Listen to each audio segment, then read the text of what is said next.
Before we begin the video, important public service announcement. My friend Thorn is having a GoFundMe to be able to transition and move out into a safe space for them.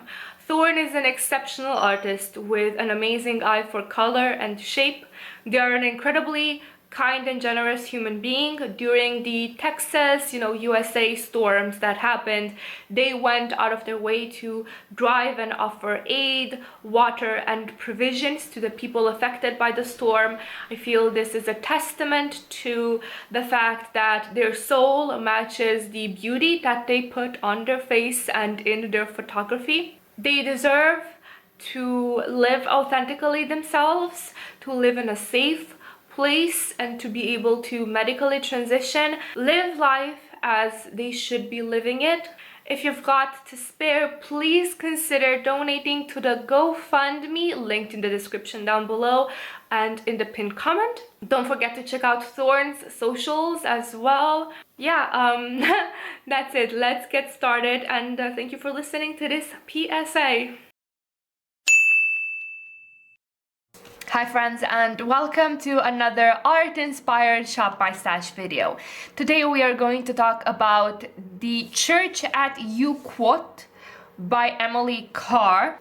Before we get a bit into the actual painting, let me show you what products I've chosen to go with it. Let's start with the interesting part, aka eyeshadow. So I've got two pieces of eyeshadow that I want to use today. First one would be the Tribe by Juvia's, which I've not used on my channel a lot. It's a bit of a newer item in my collection. A friend decluttered it to me a while back. I plan to use the shades Masai, Tootsie, and Sun.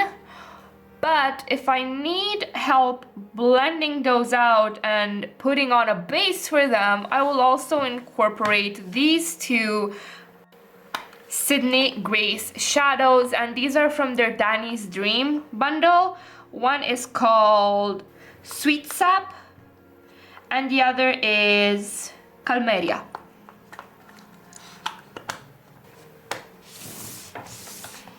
For my base, I'm going to use some new to me products. These are from the Makeup Revolution Super Dewy line. I've had these since December and I've been quite enjoying them, but I have not featured them much on my channel overtly. You may have seen them in the item description box. So I figured it was high time to show you how they, show up on the skin. I've got the Super Dewy Skin Elixir Primer, the Super Dewy Skin Tint in Light, and the Skin Blur Balm, which I've already hit pan on it, and not because I use it every day, but because out of the products in this line, I really like the serum, I really liked the foundation. I'm not a fan of this. It takes quite a lot for it to fill in my pores, and I don't have that defined pores to begin with, so I wouldn't call it that. I just would call it a so-so product that could do its job much better. I'm also not keen of the presentation of this, as in I don't think that a balm is the best way to go. I usually just use a spatula and pop some out and then put it on my face. Powder, concealer, primer. I'm working on panning the Nabla close-up powder, so this is what we are going to be using today. I really like this powder for all over the face, especially in the summer when my skin gets just a little bit oily. This hits just right. No matter how many concealers I try, I still return to the Catrice Liquid Camouflage, and my match is in 010 Porcelain. I love this. It's hydrating, has great coverage, is super blendable. I'm also going to use the Makeup Revolution Ultimate Eye Base, another newer product that I acquired in my December beauty budget break. This is an intensifying base meant to prime the canvas of your eyes and provide an even coverage. I've not tried this to see how much it helps eyeshadow last, but it does work as a great base for formulas that I've tried so far. Let's see how it behaves with the Juvia's. More stuff that I acquired in my December beauty budget break. I went a bit ham, so I think I'm using this video as an excuse to show you guys some of the things and how they perform. For bronzer, I'm going to go with Kiko Lost in Amalfi bronzer, and this is in 01 Warm Melange. Be wary that these products from these line just smell incredibly strong, to the point where even I can feel it. If you're sensitive to fragrance, would not recommend. If you don't care, these are absolutely beautiful, blendable, soft products. This is a bit of a more yellow toned bronzer, so something that I would wear maybe more in the summer, but it's really, really pretty and I do love it all year long so far. I also have this blush. Like, how beautiful is this packaging though? This is in E02 Silky Sand, which is a muted sandy tone, like very warm desert dunes, midday noon, Sahara desert type of shade.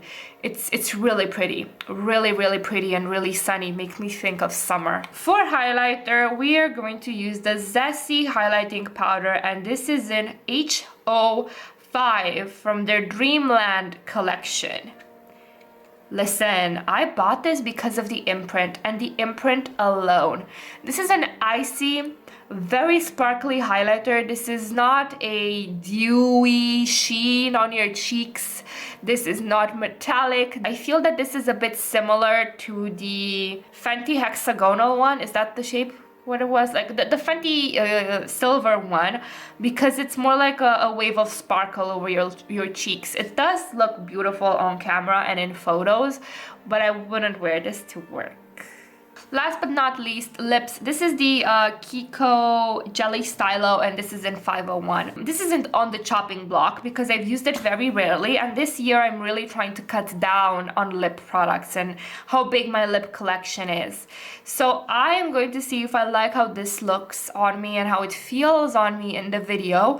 Wear it 2 to 3 more times and, you know, make my decision after that. Okay, without further ado, let's get going. Let me tell you a bit about the painting, the historical context behind it. You will also find every product linked in the description down below. Let's get on to talking about some art. Hi friends, hi, thank you for watching. My name is Mia and this is my virtual vanity, a place where we both love makeup and we're quite critical of it. Welcome to another art-inspired Shop My Stash.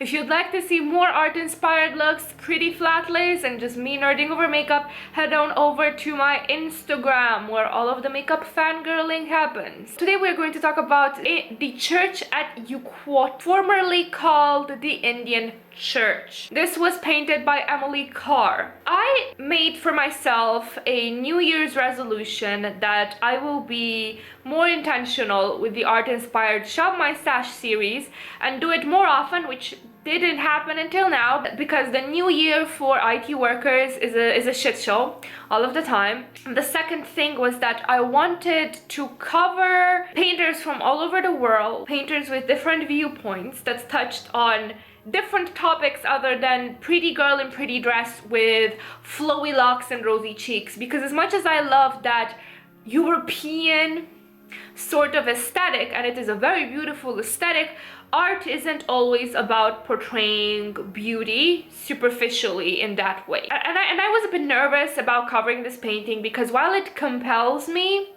inevitably, while talking about it, something will be lost in translation because I am a white woman from a non-colonialist European country talking about a painting done by a white woman colonist about the indigenous people living at the time. So it's a double spectator type of thing where indigenous experience is viewed through a double white lens.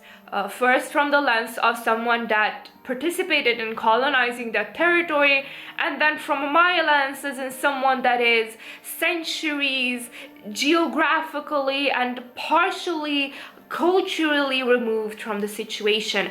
So as you can imagine, I will try to navigate this topic with as much sensitivity as I can. Please feel free to correct me in the comments down below. This is as much as we're going to do for disclaimers. Let's get started with the actual look and talking about the painting. Oh, and before we do, if you have any indigenous artists that you would like to spotlight, either modern or you know, from other times before us, feel free to do so in the comments down below because I would love to check them out. Emily Carr was born at the start of the 18th century. And as far as colonialism goes, it's not like she was fresh off the boat into a unknown and virgin land. By the time Emily Carr was born, colonialism had already affected Canada and changed its people. You have to transport yourself back to a time where missionaries were a thing. Converting Indigenous people to Christianity was a thing, where it was an us versus them mentality, and the colonists thought that the best way to go forward was to erase the Indigenous people's way of life and beliefs and convert them to the Christian, quote unquote, civilized path of life. I'm not going to get into the philosophy of it. Needless to say, colonialism, bad. Thinking people different than you are, uncivilized and savage, bad. I don't think I need to make my point about this. We are all in agreement, yes? Emily Carr lived in a time where there were still pockets of Indigenous resistance, where there were still pockets of the original way of life of the people there. But slowly, ever so slowly, all of that was invaded by a Christian way of life imposed by the colonists. So you would have this juxtaposition of their original way of life, their interpretation of art, their aesthetic, their religion, versus the lifestyles imposed on them by the French and British people that came to settle there and decided to make everything their own. She wrote a lot about this, or well, not necessarily politically about this, but her experience with missionaries and traveling to and fro. She managed to travel to a lot of Indigenous settlements that really wasn't as easy to go to in those times. A friend in Canada told me that it would be hard to go to those places even now in modern times because the trip would be very long.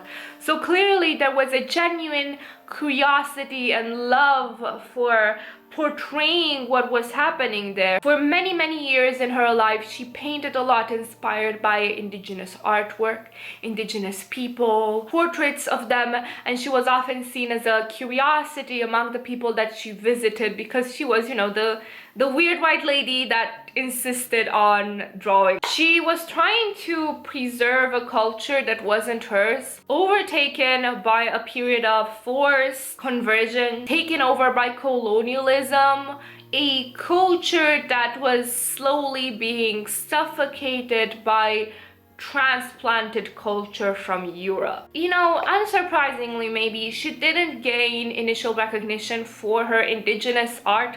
It took a while for her to get famous, to get appreciated, and that only happened after a trip to France where she was fascinated by the Impressionist movement, and when she went back home she took that with her. She started painting landscape and natural scapes in a very impressionistic broad stroke type of manner, and can kind of see her style hover between this love for the Indigenous motifs and the love for the natural landscapes of Canada. As you can imagine, it's interesting to consider the fact that this is not a faithful, fully in cultural reproduction of the things that she was painting, because she was talented but she was not Indigenous. So she could paint what she saw and how she interpreted it through her lens, and it was a very artistically beautiful and skillful lens, but maybe she did not have the background that someone born and raised in that culture would have. Still, her contributions to the artwork of Canada were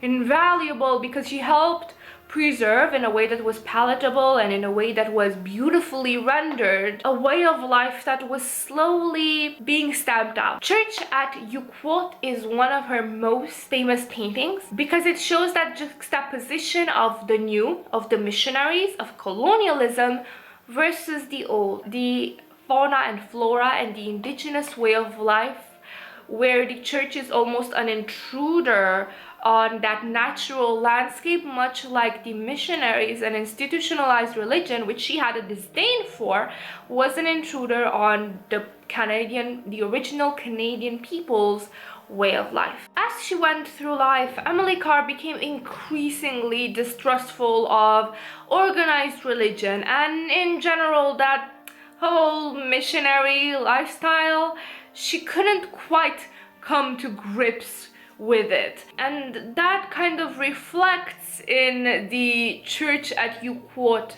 painting, especially in the way that the church itself is depicted versus the surrounding foliage and nature. If you take a look at the nature surrounding the church, it is very dimensional, very 3D, almost overpowering. It seems to dwarf the church in both scale as well as complexity. The church is almost geometric, simple. It doesn't have a lot of depth to it, doesn't have perspective, doesn't have a lot of shading. It is there and it sticks like a sore thumb. And I think Emily Carr was trying to say something with this. There is this battle between nature and the original form, be it the indigenous lifestyle or the fauna and flora that had to make way for colonist settlement, versus the artificiality, the coldness of that church, all angles, one color, it very much in contrast with the depth and the care with which the leaves around it were painted with. The church is almost dwarfed by the nature near it, as if it's infiltrating that landscape, as if it doesn't quite belong, as if it's a puzzle piece in the wrong puzzle entirely. You can interpret this painting in many ways. The stylistic one, where the contrast is applied beautifully, so in painting you can contrast different things in different ways. You can use color, you can use depth, like in this case where you've got the pure green color versus that off-white, and the depth of the nature near it versus the lack of shading or perspective on the church. You can create contrast with hue and saturation. You can use color theory and use contrasting colors, like for example red contrasts green, so if you want something to visually stand out in a green painting, you would make something red, you know? So there is something that Emily Carr is trying to tell to us with this contrast, and you may say that I'm reading a little too much into it, but I don't think an artist of her caliber would just do something for the sake of it. I think an artist of her sensitivity, of her cultural appreciation depth, I think she knew very well what she was doing, both expressing her distrust of the institutionalized religion and the missionaries and the church building that pervaded the life around her, as well as showcasing how it was practically infiltrating and overtaking while still being dwarfed by the original way of life that it was trying to stamp out. The painting's name eventually got changed. Originally it was the Indian Church, which is not very politically correct to say nowadays because it's very reductionistic, it's very limiting, Indian is a very vague term, and it's really not the best. They renamed the painting to show where it was done, so in the village of Yuquot, and from what I've read, the church still stands. There were some movements to remove these intrusive churches from indigenous lands. Some survived, like this one, some did not. This one survived only for the fact that despite it being a way of stamping out the original way of life in that village, it also had a lot of good memories associated for the villagers because there were weddings there. It's used as a community center, so they made it their own. I think in a way it is poetic justice that the church was rebuilt, remade, refurbished with all of those good memories in mind, and that it became something outside of itself and of its original purpose. Later in life, Emily Carr focused more on landscapes because she became more and more eco-aware and aware of the pollution and the exploitation of the nature around her. So you can see the shift of her work from the people to the landscape, to the relationship of the people and the place that surrounds them. I think that is very fascinating.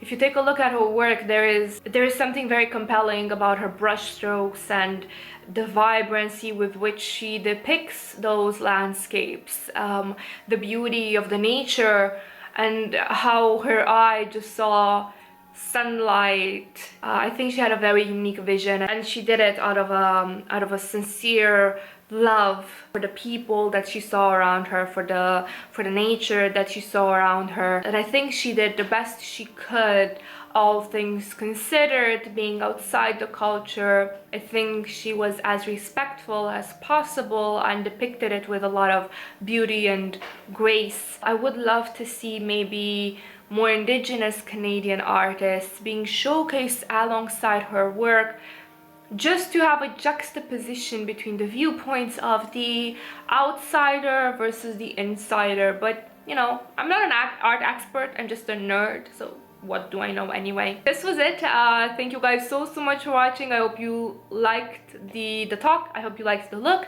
I did this look basically inspired by the foliage in the background, because I'm really compelled by that green, and then the highlight, which is, you know, a white silvery type of highlight, that was inspired by the church. Please let me know what you think of this topic in the comments down below, as well as, you know, your recommendations for future artists, paintings that I should cover, future topics, whatever you guys want. Thank you so much for watching, and don't forget to have a wonderful morning, evening, second breakfast, third lunch, whatever it is you're from.